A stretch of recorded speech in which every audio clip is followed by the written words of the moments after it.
Hello दोस्तों, आपका इस चैनल पे बहुत बहुत स्वागत है। आशा है कि जो हमने क्लासें दी थी वो आप लोगों को समझ में आई होंगी। जिनमें हमने वास्तविक संख्या में एक्सरसाइज जो थी 1.1 थी क्लास 10th में, तो उसका हमने पहला क्वेश्चन था वो हमने करा दिया। तो उसके 3 पार्ट थे वो हमने करा दिए हैं। आज हम अपना दूसरा क्वेश्चन शुरू करेंगे, जिनमें से है दर्शाइए कि कोई भी धनात्मक विषम पूर्णांक 6q+1 या 6q+3 या 6q+5 के रूप का होता है। ठीक है, तो देखिएगा कि दिया जहां q कोई पूर्णांक है तो यहाँ पे हमको एल्गोरिथम का प्रयोग करना है। ठीक है, तो यहाँ पे पहले हम मान लेंगे कि माना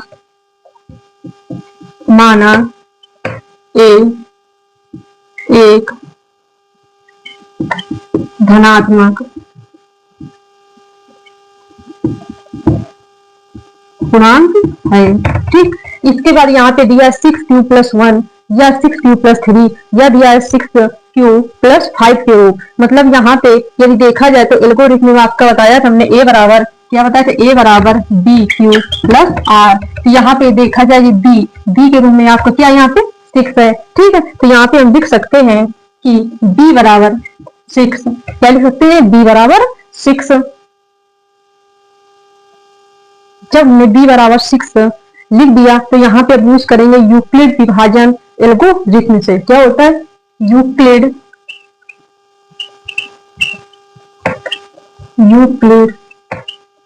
विभाजन एल्गोरिथम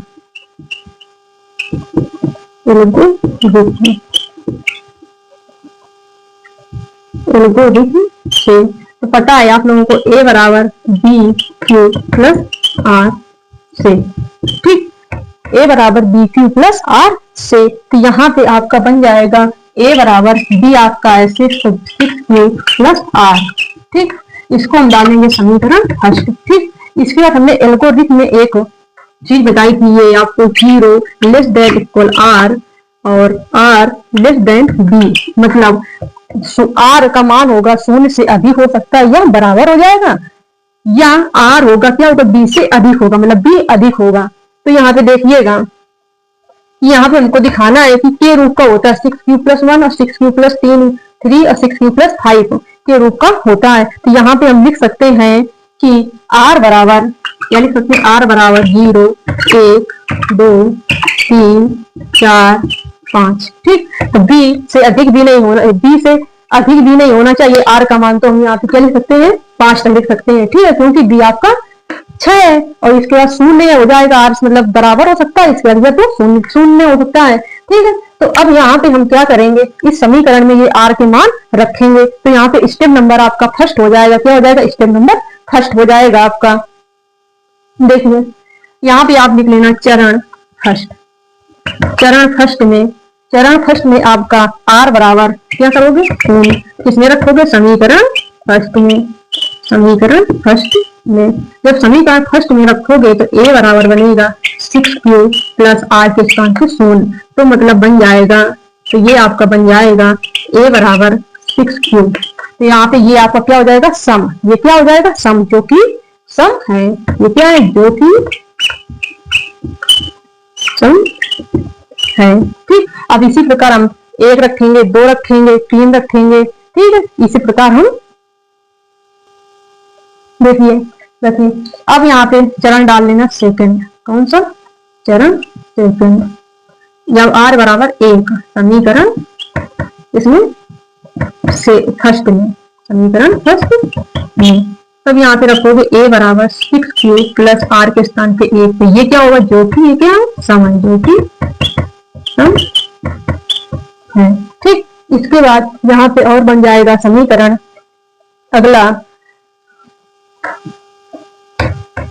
समीकरण या चरण आपका हो जाएगा थर्ड। क्या हो जाएगा, समीकरण थर्ड हो जाएगा। तो यहाँ पे फिर हम रखेंगे r बराबर 2 इसमें समीकरण फर्स्ट में।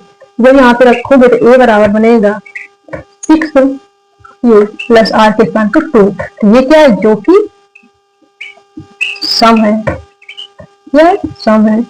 अब अगला स्टेप आपका बनेगा चरण फोर्थ, तो r बराबर 3 इसमें समीकरण फर्स्ट में समीकरण फर्स्ट में r बराबर 3, r बराबर जब 3 रखोगे तो a बराबर बनेगा 6q प्लस 3, तो ये आपका हो जाएगा, ये हो जाएगा विषम।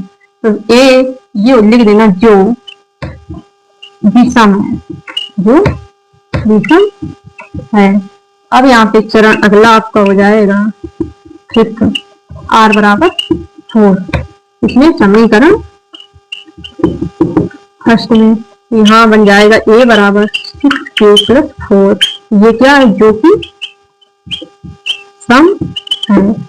एक आपका और चरण बचता है, एक चरण आप यहाँ पे लिखोगे r बराबर 5, r बराबर 5, तो ये चरण हो जाएगा आपका अगला 6 वाला r बराबर 5 समीकरण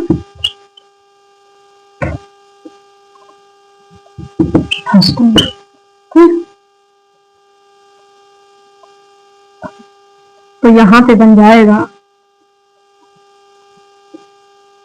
a बराबर 6q प्लस 5, ये क्या है, जो कि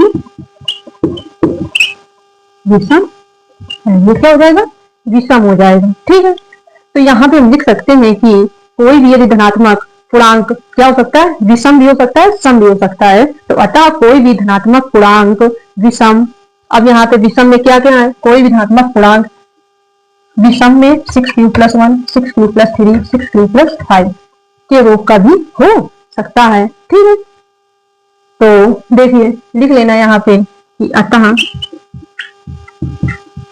कोई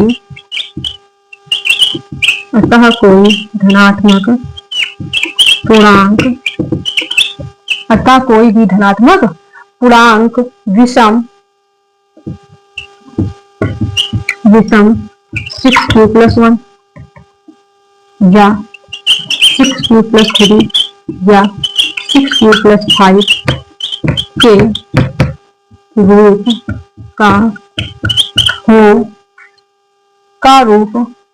रूप का हो सकता है। ठीक, ये हमको दिखाना था इसमें कि दर्शाइए कि कोई भी धनात्मक है तो विषम पूर्णांक 6q प्लस 1 या 6q प्लस 3 या 6q प्लस 5 के रूप का होता है कि नहीं। तो आशा है कि आप लोगों को समझ में आया होगा। अब हम अपना इसी सेशन को आगे करेंगे। Thank you so much, take care.